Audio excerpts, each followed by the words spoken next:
Hi student, today I am going to discuss mathematical tool of physics lecture 3rd differentiation part। देखना last class में मैंने इन trigonometry part discuss किया था।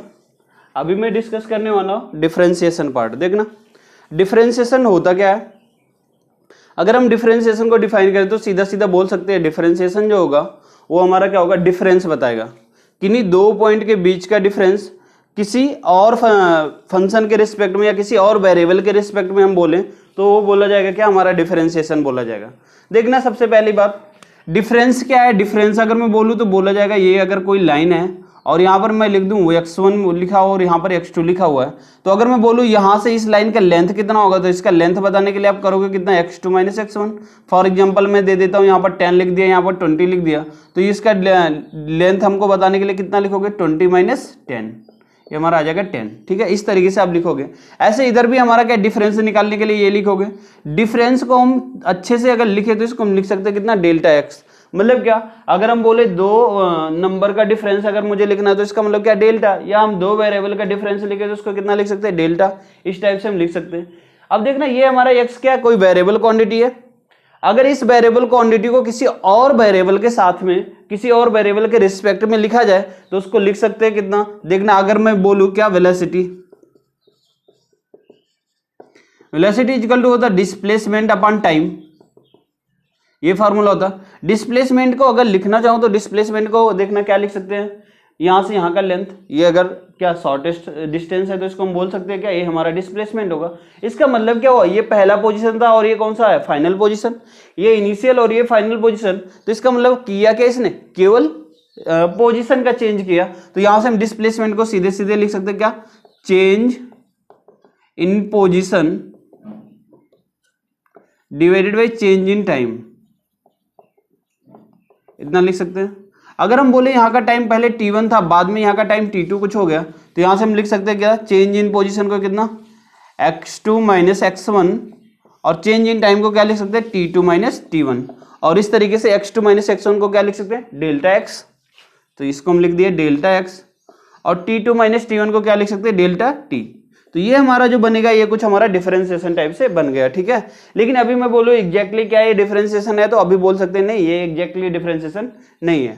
तो हम डिफरेंशिएशन स्टार्ट करने से पहले थोड़ी और बातें बताएंगे कि हमारा कांस्टेंट क्वांटिटी क्या होती है और वेरिएबल क्वांटिटी क्या होती है। अगर हम बोले कांस्टेंट फंक्शन क्या होता है तो देखना कांस्टेंट फंक्शन को बोला जाता जहां पर कोई मैथमेटिकल ऑपरेशन लगाने के बाद अगर उसकी वैल्यू चेंज ना हो। जैसे मैं बोलूँ कोई भी हमारा वेरिएबल, कोई भी हमारा नंबर है या फिर कोई भी क्वांटिटी है, उसके ऊपर अगर मैं मैथमेटिकल ऑपरेशन लगा रहा हूँ। मैथमेटिकल ऑपरेशन का मतलब क्या, इंटीग्रेशन, डिफरेंशिएशन, प्लस माइनस, जो भी हो, हम मैथमेटिकल ऑपरेशन अगर उसके ऊपर अप्लाई कर रहे हैं, उसके बाद अगर उसकी वैल्यू चेंज नहीं होती तो उसको हम बोलेंगे क्या, कांस्टेंट क्वांटिटी।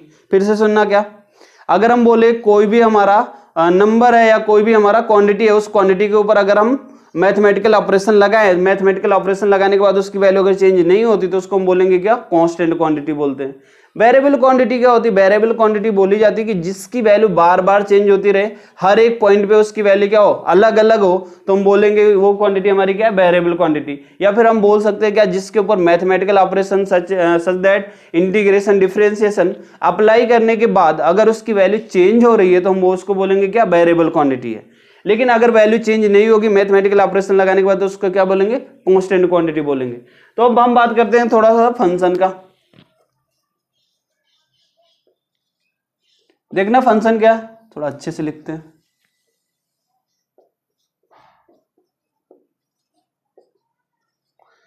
देखना फंक्शन क्या होता, फंक्शन बोला जाता कि फंक्शन का सीधा सीधा मतलब ये होता कि अगर हम बोले कि एक कोई वेरिएबल क्वांटिटी है वो किसी दूसरे वेरिएबल क्वांटिटी पे किस तरीके से डिपेंड कर रहा है तो वो हमारा क्या बोला जाएगा, फंक्शन बोला जाएगा। जैसे मैं बोलूँ क्या कि y equal to function of x, मतलब क्या, y की जो वैल्यू है वो किसके ऊपर डिपेंड कर रही है, x के ऊपर डिपेंड कर रही है। किस तरीके से डिपेंड कर रही है वो डिफाइन कौन करेगा, फंक्शन डिफाइन करेगा। ठीक है, तो जब भी हम फंक्शन की बात करते हैं तो वहां पर सीधे सीधे बोलते हैं क्या कि एक वेरिएबल क्वांटिटी दूसरे वेरिएबल क्वांटिटी के ऊपर किस तरीके से डिपेंडेंट है, वो अगर हमको डिफाइन करना हो तो वो डिफाइन कौन करेगा, फंक्शन डिफाइन करेगा। तो देखना अगर मैं बोलूं हमारे पास कोई एक ऐसे लिखा हुआ y equal to 3x² plus 2x, इस तरीके से कुछ लिखा हुआ है। तो यहां पर बोलेंगे क्या, ये y is the function of x, मतलब क्या, ये जो y है वो किसका फंक्शन है, x का फंक्शन है। कैसे पता चला, अगर हम यहां पर पुट करें इफ x इक्वल टू 0, देखना x इक्वल टू 0 पुट करेंगे तो y की वैल्यू क्या मिलेगी, 0 मिल जाएगी। x की वैल्यू अगर हम 1 पुट करेंगे तो y की वैल्यू कितना मिल जाएगी, 2 1 जा 2, 1 सॉरी 2 हो जाएगा, और 1 का स्क्वायर 1 ही होगा, 3 से मल्टीप्लाई 3 हो जाएगा, 3 2 5 हो जाएगा। इस तरीके से मतलब क्या, अगर हम x की वैल्यू को चेंज करते जाएं, वेरिएबल करते जाएं, तो चेंज करते जाएं तो y की वैल्यू क्या होती जाएगी, हमारी चेंज होती जाएगी। इसका मतलब ये हुआ कि y जो हमारा वो किसके ऊपर डिपेंड कर रहा है, x के ऊपर डिपेंड कर रहा है, x के ऊपर डिपेंड कर रहा है। इसका मीनिंग यही हुआ कि y is the function of x, y is the function of x, मतलब क्या, y जो हमारा वो किसका फंक्शन है, x का फंक्शन है। अगर हमको यहां से क्या देखना, x is the function of y निकालना हो तो उसको भी हम क्या, हमारे पास तरीके होंगे जो हम अलजेब्रा बताएंगे, तो अलजेब्रा में हम ये सारी चीजें डिस्कस करेंगे कि हमारे रूट्स कैसे निकाले जाते हैं, वहां से हम करेंगे, ठीक है। तो अभी नहीं, अभी ये हमको बस इतना ध्यान देना है, वो ये क्या लिखा, y is the function of x। Function को कैसे डिफाइन करेंगे, सीधे सीधे बोल सकते हैं कि एक वेरिएबल क्वांटिटी दूसरे वेरिएबल क्वांटिटी के ऊपर किस तरीके से डिपेंडेंट है, वो अगर हम वो निकालेंगे तो हमारा क्या निकल के आएगा, फंक्शन। किस तरीके से डिपेंडेंट है वो हमारा कौन बताएगा, फंक्शन बताएगा, ठीक है। तो ये हमारा हो गया फंक्शन। अब देखना थोड़ा सा और बात करते हैं हम,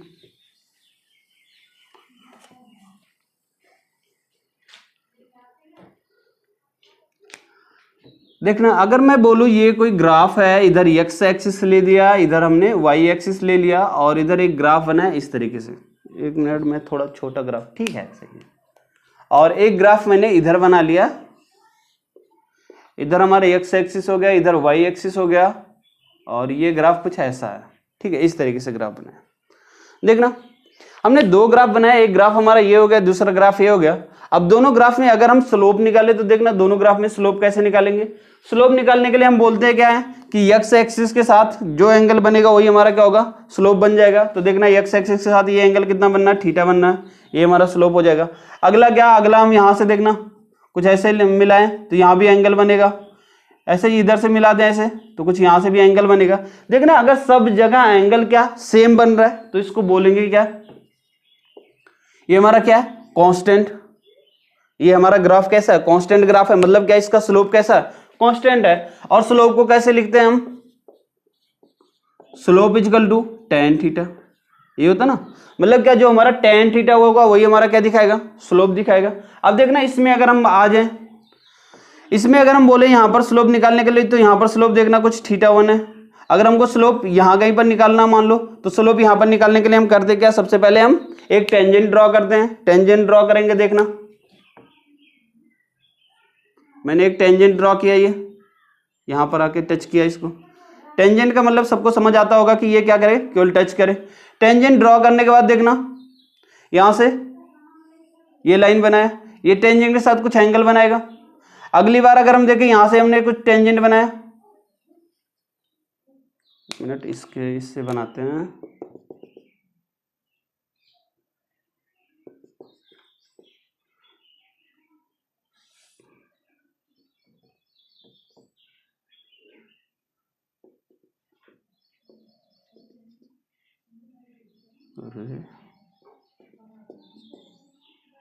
ये अगर हम यहाँ पर टेंजेंट बनाए तो देखना यहाँ पर कुछ एंगल अलग बनेगा। मतलब क्या, हर एक पॉइंट पे अगर हम टेंजेंट ड्रॉ करें तो हर एक पॉइंट का क्या, यहाँ पर एंगल अलग अलग बनेगा। यहाँ पर कुछ एंगल हमारा क्या, θ1 बनना है। एक मिनट इस ग्राफ को मैं थोड़ा अच्छे से बनाता हूँ और लिखना भी।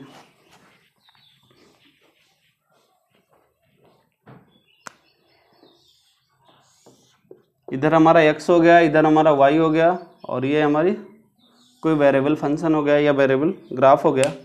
यहाँ पर अगर मैं टेंजेंट बनाऊँ तो देखना यहाँ पर टेंजेंट एक बन जाएगा हमारा ये, तो यहाँ पर एक ग्राफ आ जाएगा।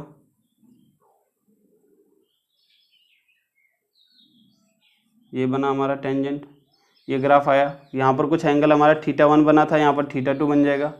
अगर टेंजेंट यहाँ पर बनाना होगा हमको तो हम क्या करेंगे, यहाँ पर बनाएंगे टेंजेंट। देखना यहाँ पर भी कुछ एंगल बनाए गए टेंजेंट, तो एंगल θ2। देखना हर एक पॉइंट पे क्या एंगल इस पे अलग अलग बन रहा है। अगर मैं यहाँ पर टेंजेंट बनाता तो यहाँ पर कुछ एंगल θ1 बनेगा, यहाँ के टेंजेंट के साथ जो एंगल बनाएगा वो θ2, यहाँ के टेंजेंट के साथ जो एंगल बनाएगा वो θ3। इस तरीके से सब जगह एंगल क्या बना रहा है, अलग अलग एंगल बना रहा है। अलग अलग एंगल बनाने का मतलब क्या, इसका स्लोप क्या होगा, अलग अलग होगा। एक बार हमारा स्लोप क्या मिलेगा, टेन थीटा 1 मिलेगा, फिर स्लोप क्या मिलेगा, टेन थीटा 2 मिलेगा, फिर स्लोप क्या मिलेगा, टेन थीटा 3 मिलेगा। इस तरीके से हमको अलग अलग स्लोप मिलता जाएगा। इसमें वेरिएबल फंक्शन जब होगा, और ये हमारा क्या कांस्टेंट फंक्शन है। कांस्टेंट फंक्शन कैसे पता चला, जब हमारा स्लोप जो होगा वो हमारा क्या होगा, कांस्टेंट होगा, तो उसको हम बोलेंगे क्या, वो हमारा कांस्टेंट ग्राफ है। और ये हमारा कैसा ग्राफ है, वेरिएबल ग्राफ है। ठीक है, यहाँ पर हमारा स्लोप की वैल्यू चेंज नहीं हो रही, इसका मतलब कि ये ग्राफ कैसा है, कांस्टेंट ग्राफ है, और ये हमारा ग्राफ कैसा है, वेरिएबल ग्राफ है। देखना यहां पर अगर हमने टेन थीटा निकाला, टेन थीटा निकालने के लिए कुछ वैल्यू हम मान लेते हैं। मान लिया ये यहां पर एक पॉइंट कंसीडर कर लिया, दूसरा पॉइंट यहां पर कंसीडर कर लिया, 2 पॉइंट हमने कंसीडर कर लिया, और इसको यहां से इस तरीके से मिला दिया, और इसको यहां से मिला दिया, तो देखना ये राइट एंगल ट्रायंगल बन गया। राइट एंगल ट्रायंगल बना तो इस पॉइंट को हम कुछ दे सकते हैं कोऑर्डिनेट में, कितना x1, y1 लिख सकते हैं ऐसे, क्योंकि x एक्सिस में ये कुछ डिस्टेंस चला है x1, y एक्सिस में कुछ डिस्टेंस चला है y1। ऐसे यहाँ का कोऑर्डिनेट हम लिख सकते हैं कितना, x2, y2, इतना लिख सकते हैं। अगर मैं बोलूँ यहाँ से यहाँ का डिस्टेंस कितना होगा, तो देखना यहाँ से यहाँ का डिस्टेंस कितना बताओगे, ये कितना x एक्सिस है, तो इसका मतलब इस वाली लाइन पे चलेंगे तो कौन सी वैल्यू चलेगी, x की वैल्यू चलेगी। तो x की वैल्यू इनिशियल कितना x1 है, फाइनल कितना है, यहाँ पर x2 है, यही ना। तो यहाँ का अगर लिखे तो x2, y1 ये मिलेगा, क्योंकि y की वैल्यू क्या इस वाली लाइन पे तो चेंज होने वाली नहीं, तो यहाँ का जो कोऑर्डिनेट मिलेगा x2, y1 मिलेगा। अब देखना अगर मैं बोलूँ इस वाले का लेंथ कितना होगा, इसका लेंथ, तो इसका लेंथ अगर मैं लिखना चाहूँ तो देखना कितना मिलेगा, change in position final minus initial, तो कितना मिलेगा x2 minus x1 equal to कितना लिख सकते हैं, डेल्टा x, इतना लिख सकते हैं। ऐसे देखना हमारा यहाँ पर कितना होगा, y1 है, और यहाँ पर कितना है, y2 वैल्यू है। तो यहाँ पर यहाँ का कोऑर्डिनेट हमारा कितना y1, और यहाँ का कोऑर्डिनेट कितना y2। अब किस एक्सिस में चल रहे, y एक्सिस में, इसलिए y वाला केवल कंसीडर करेंगे, ये y और ये y दोनों y को कंसीडर करेंगे। तो यहाँ पर जो वैल्यू मिलेगी कितना मिलेगी, change in position final minus initial, final कितना है y2 और इनिशियल कितना y1, तो इसकी वैल्यू कितना मिल जाएगी, डेल्टा y, ये मिल जाएगा हमको। तो यहाँ से हम देखना ये हमारा राइट एंगल ट्रायंगल है। राइट एंगल ट्रायंगल में ये एंगल अगर थीटा है तो टेन थीटा इक्वल टू होता क्या है, टेन थीटा इक्वल टू हमको मिलता क्या, परपेंडिकुलर अपन बेस, ये हमारा क्या स्लोप है। परपेंडिकुलर कितना है, इतना डेल्टा y, और बेस कितना है, डेल्टा x। तो यहां से हमको मिल क्या गया, डेल्टा y अपन डेल्टा x, ये वैल्यू मिल गई। तो ये हमारा क्या हो गया, स्लोप हो गया। अब देख रहे हैं यहाँ पर वेरिएबल क्वांटिटी में आ जाते हैं। यहां पर अगर हम बात करें इस ग्राफ को थोड़ा और अच्छे से बनाएं तो देखना ये हमारा ग्राफ था, यहां पर हम 2 पॉइंट कंसीडर कर ले रहे हैं। यहां पर देखना यहां पर कुछ एंगल बनाएगा, यहां पर कुछ एंगल अलग बनेगा, हर एक पॉइंट का एंगल क्या बनेगा, अलग अलग बनेगा। लेकिन अगर मुझे ये कंसीडर करना हो कि किन्हीं 2 पॉइंट का एंगल सेम बने, तो 2 पॉइंट का एंगल सेम बनाने के लिए हमको करना क्या होगा, ये वाला पॉइंट और इसके एक जो दूसरा पॉइंट यहां पर कंसीडर कर रहे हैं उस पॉइंट को एकदम इसी के पास में ऐसा कंसीडर करना पड़ेगा।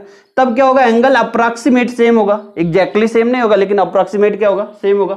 अगर हमारा ये पॉइंट और ये पॉइंट एकदम कहाँ हो जाए, पास पास हो जाए, तो एकदम पास पास होने के बाद भी देखना यहाँ पर एक ट्रायंगल ऐसे बनेगा। इस ट्रायंगल को मैं मैग्नीफाई करके अगर यहाँ पर बनाऊं तो देखना यहाँ पर कुछ इस तरीके से ट्रायंगल बन जाएगा हमारा, ये ट्रायंगल बन जाएगा। ये एंगल हम यहाँ पर देखना ये वाला जो एंगल है, ये वाला एंगल, इस एंगल को कुछ मैं θ1 मान लूँ तो ये एंगल हमारा θ1 हो गया। अब देखना यहाँ पर भी हम वैल्यू को लिखेंगे ऐसे, यहाँ पर वैल्यू क्या होगा, यहाँ पर भी हमारे x और y की वैल्यू चेंज होगी, क्योंकि ये पॉइंट और ये पॉइंट क्या अप्रॉक्सीमेट पास में है, लेकिन वैल्यू क्या x और y की वैल्यू अलग है। इस पॉइंट का कोऑर्डिनेट अगर लिखना चाहूँ तो इसका कोऑर्डिनेट x1, y1 लिख सकता हूँ। इस पॉइंट का कोऑर्डिनेट लिखना चाहूँ तो x2, y2 लिख सकता हूँ। अब देखना इस पॉइंट का कोऑर्डिनेट कितना पता है हमको, x1, y1, और इस पॉइंट का कोऑर्डिनेट कितना पता है, x2, y2। ये एक्चुअली में ये वाला ट्रायंगल है, ये जो छोटा सा ट्रायंगल दिख रहा है, ये छोटा सा ट्रायंगल आपका यहाँ पर बना हुआ है, ठीक है ये। अब देखना अगर मैं बोलूँ यहाँ का कोऑर्डिनेट कितना होगा, तो यहाँ का कोऑर्डिनेट क्या होगा, यहाँ पर x की वैल्यू x2 है तो यहाँ पर x2 होगा, और ये वाली लाइन y पे ही रहेगा तो y1 होगा ये।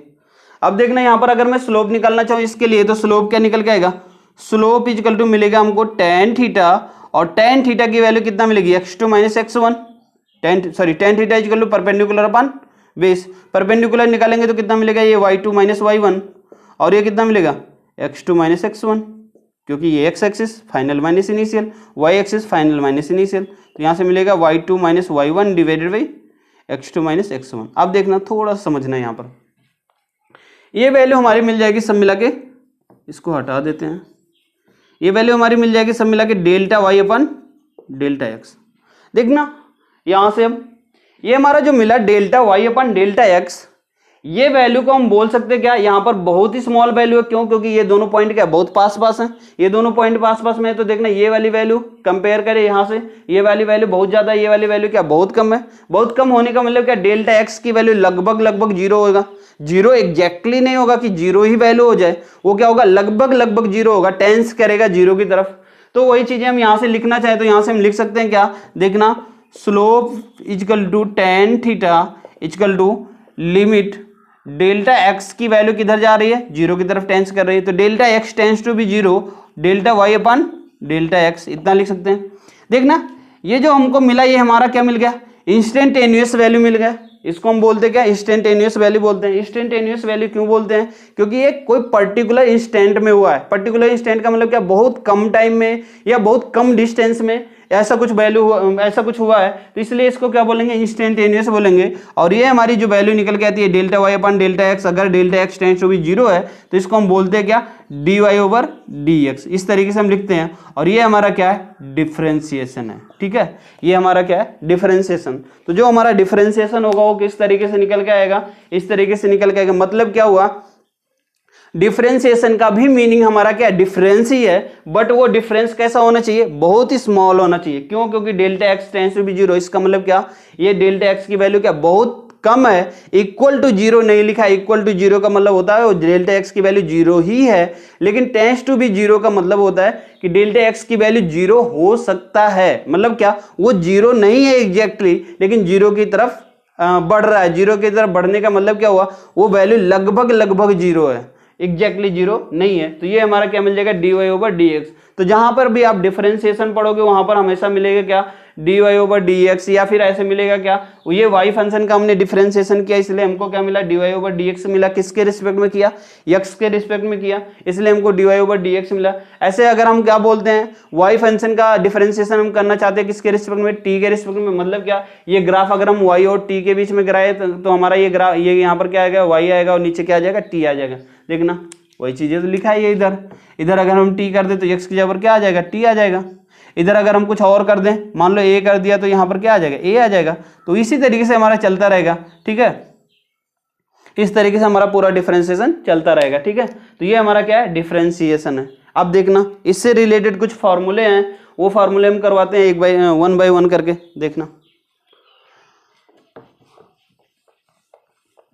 इसके जो फॉर्मूले हैं वो फॉर्मूले आपको ध्यान में रखना होगा। उसका डेरिवेशन आपको मैथ्स के पार्ट में मिलेगा। जो डेरिवेशन है यहाँ पर बस हम केवल फॉर्मूले बताएंगे आपको कि डिफरेंशिएशन कैसा काम करेगा। तो आपको पता चल गया होगा डिफरेंशिएशन को हम कैसे लिख सकते हैं, डी ओवर डी एक्स, इस तरीके से कि एक्स फंक्शन के रिस्पेक्ट में। अगर हम बोले यहाँ पर वाई लिखना चाहते हैं तो वाई भी लिख सकते हैं। क्यों? क्योंकि वाई फंक्शन का हम डिफरेंशिएशन किसके रिस्पेक्ट में करना चाहते हैं, एक्स के रिस्पेक्ट में करना चाहते हैं। तो यहाँ से हमको लिखना पड़ेगा y is the function of x. ठीक है, अगर y is the function of x है तो हम इसका डिफरेंशिएशन कैसे करेंगे, dy ओवर dx करेंगे। लेकिन अगर यहीं पर हमारा क्या हो जाए, z is the function of x हो जाए तो यहाँ पर क्या लिखना पड़ेगा, dz ओवर dx लिखना पड़ेगा। ऐसे हमारा क्या हो जाए, v is the function of t हो जाए तो यहाँ पर क्या लिखना पड़ेगा, डिफरेंशिएशन में dv ओवर dt लिखना पड़ेगा। इस तरीके से लिखना पड़ेगा। मतलब क्या, जो जिसका फंक्शन होगा वो हमारा क्या होगा, ऊपर होगा, जिसका फंक्शन है वो क्या होगा, नीचे होगा। इस तरीके से हम करेंगे। तो आइए देखते हैं इससे रिलेटेड कुछ फॉर्मूले।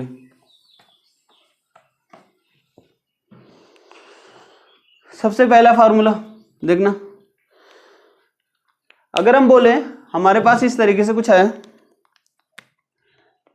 D over D X into C into X, इस तरीके से कुछ लिखा है, या हम सी इंटू यू लिख दें। सी हमारा क्या है, कांस्टेंट है, यू हमारा क्या है, वेरिएबल है। ठीक है, मतलब क्या, सी हमारा क्या है, कांस्टेंट है, यू हमारा क्या है, वेरिएबल है। यू किसका फंक्शन हो सकता है, एक्स का फंक्शन है, इस तरीके से। तो यहां से देखना हमको मिलेगा क्या, जब भी हम कांस्टेंट और एक वेरिएबल फंक्शन का डिफरेंशिएशन करते हैं तो कांस्टेंट क्वांटिटी हमारी क्या हो जाती है, बाहर हो जाती है। तो यहां से मिल जाएगा सी बाहर हो जाएगा और D you over D x हो जाएगा, इस तरीके से। दूसरा अगर लिखे हम डी ओवर डी एक्स, और यहां पर अगर मैं लिखूं u plus minus v, v क्या है हमारा, ये भी हमारा क्या है, वेरिएबल है। ठीक है, इस तरीके से लिखे तो यहां पर भी हमको मिलेगा क्या, du/dx प्लस माइनस dv/dx। मतलब क्या, जो डिफरेंशिएशन होगा वो प्लस में क्या होगा, डिस्ट्रीब्यूट हो जाएगा। ऐसा नहीं होगा कि इसका डिफरेंशिएशन दोनों का एक साथ होगा क्या, u का अलग होगा और v का अलग होगा, फिर दोनों का क्या करेंगे, एडिशन करेंगे। इस तरीके सब्सट्रैक्शन होगा तब भी हमारा काम यही होगा। तीसरा देखना, अगर हमारा लिखा हुआ d/dx u इंटू वी लिखा हुआ है, मतलब क्या, दो फंक्शन का अगर मल्टीप्लीकेशन हो जाए, दो फंक्शन का मल्टीप्लीकेशन हो जाएगा तो देखना मिलेगा क्या, इसको मान लेते हैं फर्स्ट और इसको मान लेते हैं क्या, सेकंड। तो यहां से हो जाएगा क्या, फर्स्ट इंटू सेकंड का डिफरेंशिएशन, तो फर्स्ट क्या u इंटू सेकंड का डिफरेंशिएशन कितना, dv/dx plus second into first का डिफरेंशिएशन, तो यहां से मिलेगा क्या, v इंटू du/dx। तो इसका फॉर्मूला ये भी आप लिख सकते हो क्या, first into differentiation of second plus second into differentiation of first. ठीक है, इस तरीके से भी लिख सकते हो। अगला देखना, अगला हमारा है, यहां से अगर बोले ये लिखा हुआ d/dx, तो यहां से u/v लिखा हुआ, ये इस तरीके से लिखा हुआ।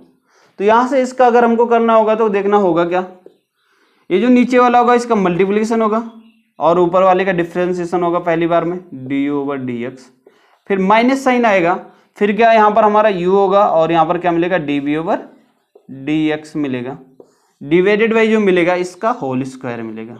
ठीक है, ये हमारा मिलेगा। देखना ध्यान देने वाली बात क्या है, जब प्लस होगा तो आप फर्स्ट सेकंड को किधर भी कर लो, ये वाले क्वांटिटी पहले लिखो, ये वाली क्वांटिटी बाद में लिखो, कोई फर्क नहीं पड़ेगा। लेकिन जब यहाँ पर डिवाइडेशन होगा तो ये क्वांटिटी अगर पहले लिखा तो माइनस साइन आगे लगाना पड़ेगा, ये क्वांटिटी पीछे लिखा तो ये प्लस साइन पीछे लगाना पड़ेगा। ठीक है, तो हमको ध्यान में ये रखना होगा क्या, कि ये नीचे सबसे नीचे वाला का डिफरेंशिएशन पहली बार नहीं होगा, पहली बार किधर का होगा, ऊपर का डिफरेंशिएशन होगा, फिर माइनस साइन लगेगा, फिर ऊपर का मल्टीप्लिकेशन होगा, नीचे का डिफरेंशिएशन होगा, नीचे का होल स्क्वायर होगा, टोटल की डिवाइडेड बाई। ये हमारे क्या थे, फॉर्मूले थे, इन फॉर्मूलों को हमको ध्यान में रखना होगा। और भी हमारे फॉर्मूले हैं, देखना अगला फॉर्मूला, d/dx x के पावर n, मतलब क्या, कोई भी वेरिएबल क्वांटिटी है उसके पावर कुछ भी हो सकता है, 1 हो सकता है, 2 हो सकता है, 3 हो सकता है, 4 हो सकता है, कुछ भी हो सकता है। तो इसका डिफरेंशिएशन जो मिलेगा n into x power n-1 मिलेगा। ठीक है, n इजकल टू कुछ भी हो सकता है, 1 2 3 4 and so on, natural number n। ठीक है, इस तरीके से हो सकता है। अगला देखना, अगर हम बोले कोई भी हमारा ट्रिग्नोमेट्रियल फंक्शन है, ट्रिग्नोमेट्रियल फंक्शन का मतलब क्या, जैसे साइन थीटा साइन एक्स है, इसका डिफरेंशिएशन करना है तो इसका डिफरेंशिएशन जो मिलेगा हमको कितना मिलेगा, cos x मिलेगा। अगला देखना, अगर हमारा है d/dx इंटू cos x लिखा हुआ तो इसका डिफरेंशिएशन क्या मिलेगा, माइनस ऑफ साइन x। आगे देखना हमारा, अगर हमारा लिखा हुआ d/dx इंटू tan x तो इसका डिफरेंशिएशन क्या हो जाएगा, sec स्क्वायर x। अगला देखना, अगर हमारा लिखा हुआ d/dx इंटू cot x लिखा हुआ तो इसका differentiation minus cosec square x हो जाएगा। ये हमारा हो जाएगा। ठीक है,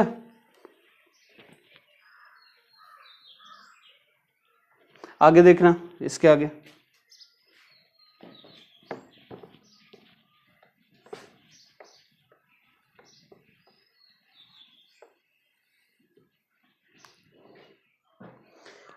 हमारा और भी फार्मूले हैं। ये सारे फार्मूले आपको ध्यान में रखना होगा, आप जैसे जैसे प्रॉब्लम करते जाओगे ये सारे फार्मूले आपको रट जाएंगे।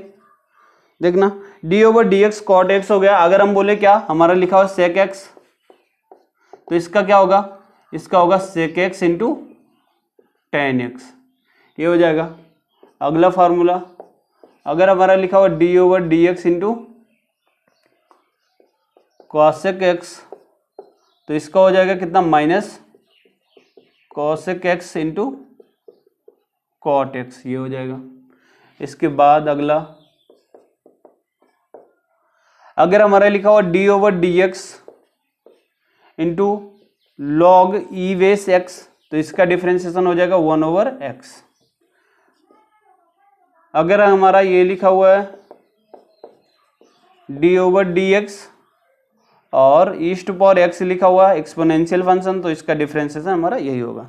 ये था हमारे डिफरेंशिएशन से रिलेटेड कुछ फॉर्मूले। अगर इन फॉर्मूलों को हमने ध्यान में रखा तो फिर हमारे जितने भी डिफरेंशिएशन के प्रॉब्लम आएंगे सारे के सारे प्रॉब्लम सॉल्व हो जाएंगे। देखना अभी हम थोड़ा इससे रिलेटेड एक दो प्रॉब्लम करते हैं जिससे हमको ये बातें समझ आ जाएगी कि इसको कैसे अप्लाई करना है। देखना सबसे पहला प्रॉब्लम हम देते हैं एग्जांपल।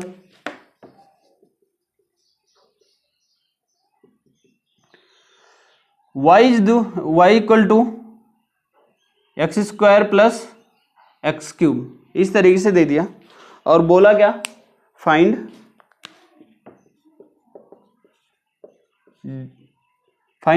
डिफरेंशिएशन ऑफ y का डिफरेंशिएशन फाइंड करके बताना। देखना इसका डिफरेंशिएशन करने के लिए हमको क्या, सबसे पहले ये बात पता करना होगा y किसका फंक्शन है। तो यहां से देख के बताना y किसका फंक्शन है, x का फंक्शन है। y जो हमारा किसका फंक्शन है, x का फंक्शन है। इसका मतलब जो डिफरेंशिएशन होगा किसके रिस्पेक्ट में होगा, x के रिस्पेक्ट में होगा। क्यों, क्योंकि x का फंक्शन है। अगर ये y हमारा t का फंक्शन होता तो किसके रिस्पेक्ट में डिफरेंशिएशन करते, t के रिस्पेक्ट में करते। तो ये हमारा x का फंक्शन है इसलिए किसके रिस्पेक्ट में होगा, x के रिस्पेक्ट में होगा। तो देखना सोल्यूशन इजी है एकदम, dy/dx मिल जाएगा यहाँ से, और यहाँ से मल्टीप्लाई कर देंगे इसमें भी dx, d/dx ax² plus x³। देखना ये वाली प्रॉपर्टी जो हमारा सब दूसरा प्रॉपर्टी था क्या, प्लस माइनस वाला प्रॉपर्टी। प्लस माइनस में क्या होगा, ये डिस्ट्रीब्यूट हो जाएगा। डिस्ट्रीब्यूट होने का मतलब क्या मिलेगा, ये हमको d/dx x² plus d/dx into x³ इतना मिलेगा। यहां से देखना x² का डिफरेंशिएशन कौन सा फार्मूला लगाएंगे, हमारे पास फार्मूला होगा, देखना ये वाला फार्मूला। x² n की जगह कितना लिखा हुआ, 2 लिखा हुआ है, तो n की जगह 2 पुट कर देंगे। तो 2 पुट करेंगे तो यहां से कितना मिलेगा, 2 × x⁻2 - 1 ये मिल जाएगा। तो यहां से मिलेगा 2 × x⁻2 - 1 प्लस इसका कितना मिल जाएगा, वही फार्मूला है 3 × x⁻3 - 1 ये हो जाएगा। 2 - 1 का कितना हो जाएगा, 1 हो जाएगा। तो इतना हो गया, यहाँ से कितना मिल जाएगा 3x²। ये हमारा क्या होगा, डिफरेंशिएशन ये हमारा हो जाएगा। ठीक है, इस तरीके से हम इसका डिफरेंशिएशन कर सकते हैं। देखना एक और एग्जांपल बताते हैं, यहीं पर बताते हैं, इसको हटा के फार्मूले भी रहने देते हैं, थोड़ा यूज करने में आसानी रहेगी।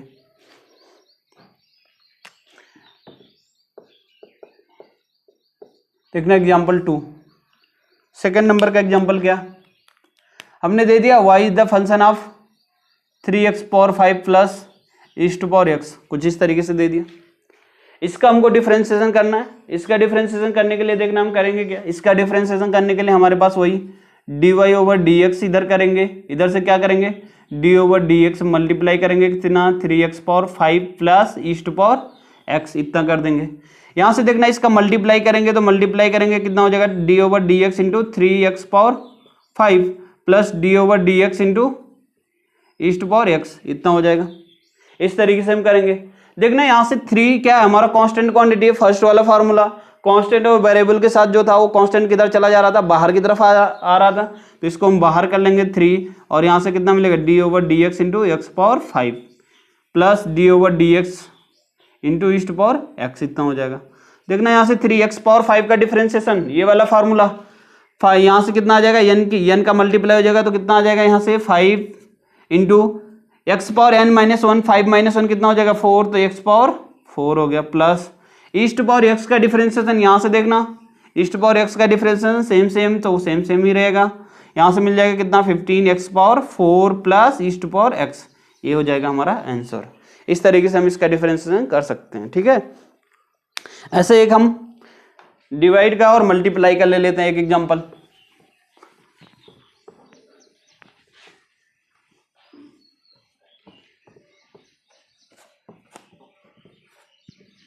देखना एग्जांपल नंबर 3,